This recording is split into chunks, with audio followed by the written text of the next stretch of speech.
Hi, I'm Kirsten, and I'm teaching you different ways to use the tarot to evolve and grow and for yourself.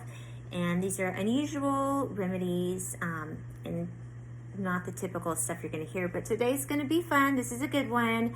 The Lovers. And while we all feel warm and fuzzy, I want to tell you that every time I see this card in a spread, I instantly have the ickies, okay? Because this card is about our connections and partnerships, contracts, all relationships. This is not necessarily fated. This is our own free choosing. And this is a card that normally no good comes from. But we all go through it. And I'm going to teach you a different way to look at it, okay? I don't even know who that angel is, but no, okay? So let's get this straight. Do people mostly interpret this card as somebody that you meet that's fated that you're going to go on this journey with because you never want to be alone? Yes, that is exactly what this is. But the problem is that usually those relationships turn to shit. Okay, usually those relationships are the setbacks, are the holding you back, okay? Usually the relationships that you volunteer for, because they're so wild and fun, like, these people are naked, okay? Let's talk about the naked cards in the tarot. There's a few of them. Here's the first one. This is like a before and after picture, in my opinion. Come at me if you want to. Before, after.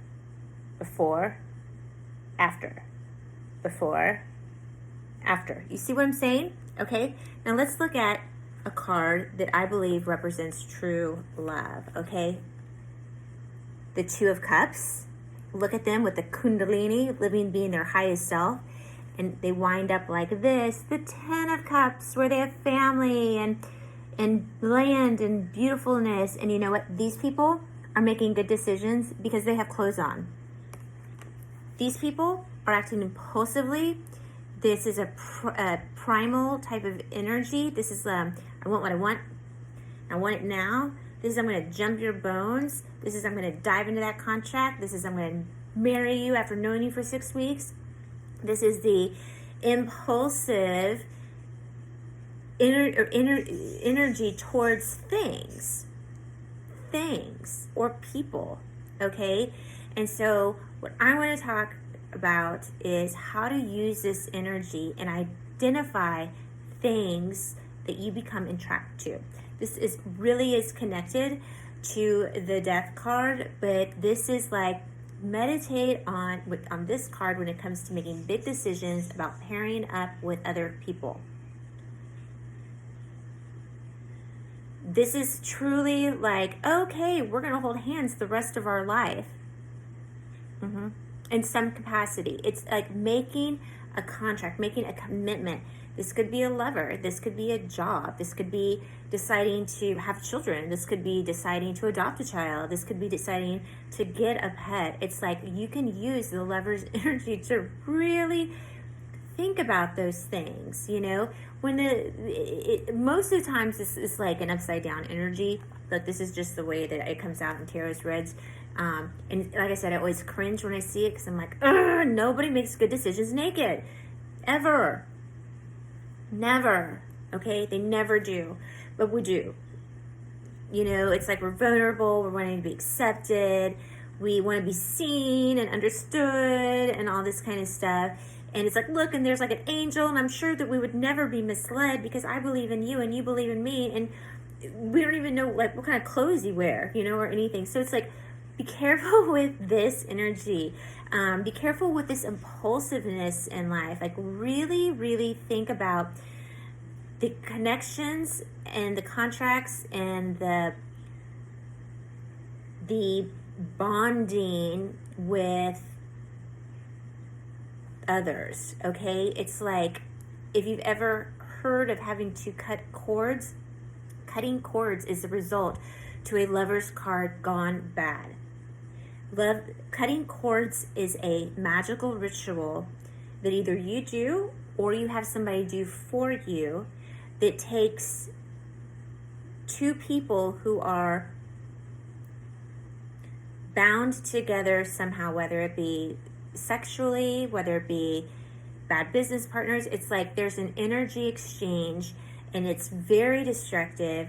And the only way that you can cut this cord, cut this negative energy, cut all the emotions and all of that, is to do this ritual. And it's like that ritual comes straight out of the abuse of this card, the carelessness of this card. This card to me says halt, stop, think, breathe, evaluate, read between the lines, look at that contract upside down, have somebody else look at it, have somebody else interpret it, take it to a lawyer, ask your best friend, what they think, because this is such an unbelievable decision that you're making. It is life altering. Now, some of these can be karmic. And so if you come into this life with karmic debt, then it's going to be like, you're going to be like a magnet to it. And it's going to be rough until you just burn that debt. I'm really sorry about that. That's all you can really do. If you have karmic debt, you just were, I have karmic debt, by the way. You can find out if you have karmic debt through numerology. For instance, my birthday is the 16th, which is karmic debt of the number 7 in numerology, which is basically I was a real shithead in a past life. And so I have gone through a lot in this life. And so there are relationships that I am karmically tied to, and then until the karma burns off, that's when it'll get better. It's not just like canceling a contract or getting divorced. This shit's worse. It's 10 times worse. However, that's a whole nother level, whole nother talk. But this is like decisions that we're consciously making. And that's why I'm always like, ooh, caution, caution. If this is a karmic relationship, then it's unconsciously, it's just what it is. Okay, so how do we use this energy to improve our life? Clarity. Ask for clarity. I mean, that's when you want to pick up a great big old clear quartz crystal and hold it, like put it to your head, stuff it in your bra, whatever. Like, you want clarity. That is what you want. You also always want to be grounded because you don't want to, be overexposed. But anyway, so the beautiful thing in challenging this energy is that you want, just like these people are naked, it's like you want to see all disclosure. You want to see all the nooks and crannies. You really want to see, read between the lines. You want to know absolutely everything there is to know about pairing with this person, place, energy, contract, whatever, and going forward, because you're not going to get out of it easily. You're not going to get out of it easy. We all do this. All of us do this. This card always, in my tarot spreads, when it comes up, it's always like, oh, of course the Lovers card came up. That means that the Devil card is going to come up too. And basically, it's going to be an abuse of energy, okay? But it's not, you're not being abused. You're the one abusing yourself because you got yourself in this situation. And because it's so difficult to remove yourself from, you just sit in it. That's basically the Devil card, okay? You're just sitting in your own shit, okay? And you think that you're like being controlled, and you're not. But this is the prelude to that. And there are a lot of people who read this card. It's like, oh, these are relationships that you're going to make because you never want to be alone. Exactly.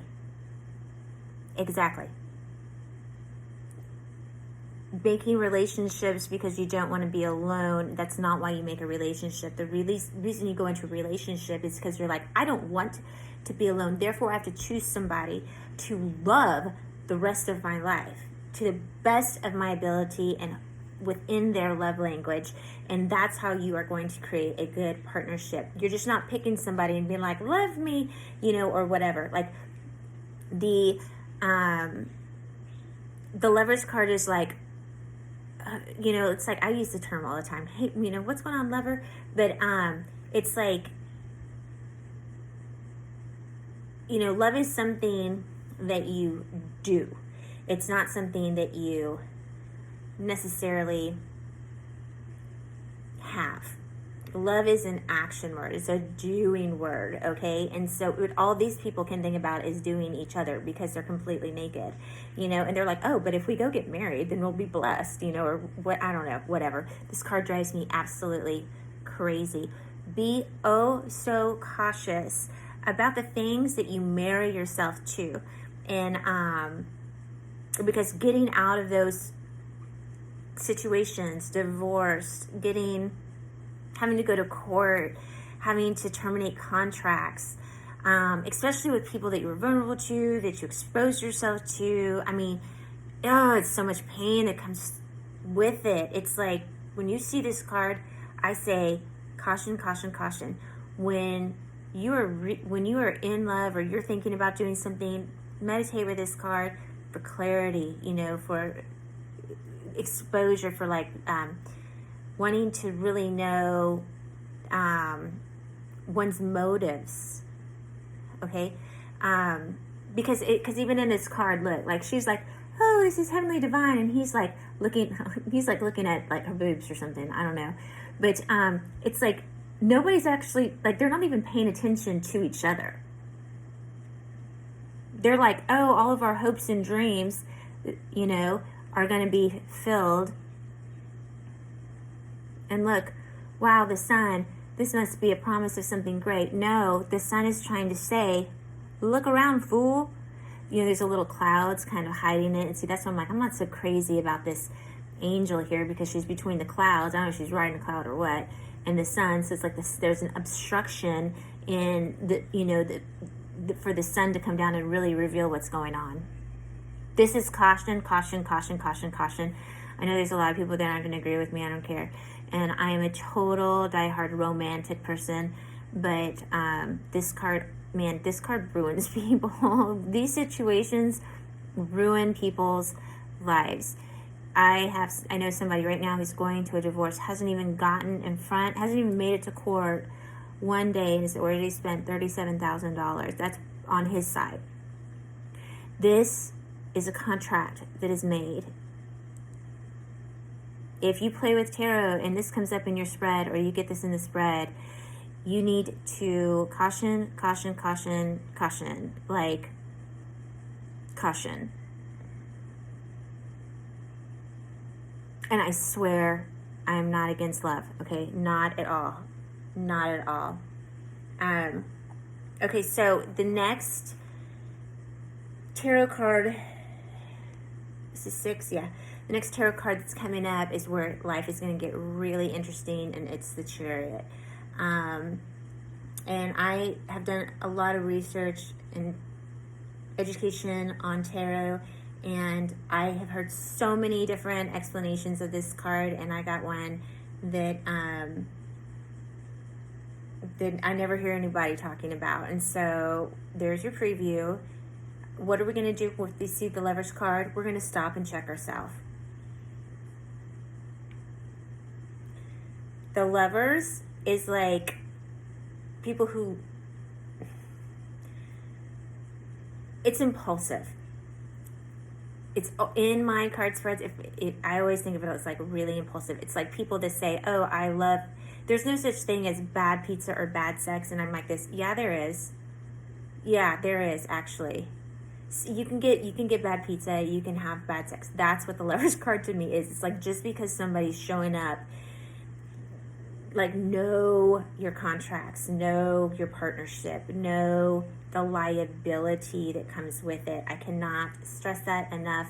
Obviously, with me coming into this life with karmic debt, and I've had a lot of shit that I've had to burn through, and a lot of times it doesn't burn off till you're close to 50, which I am.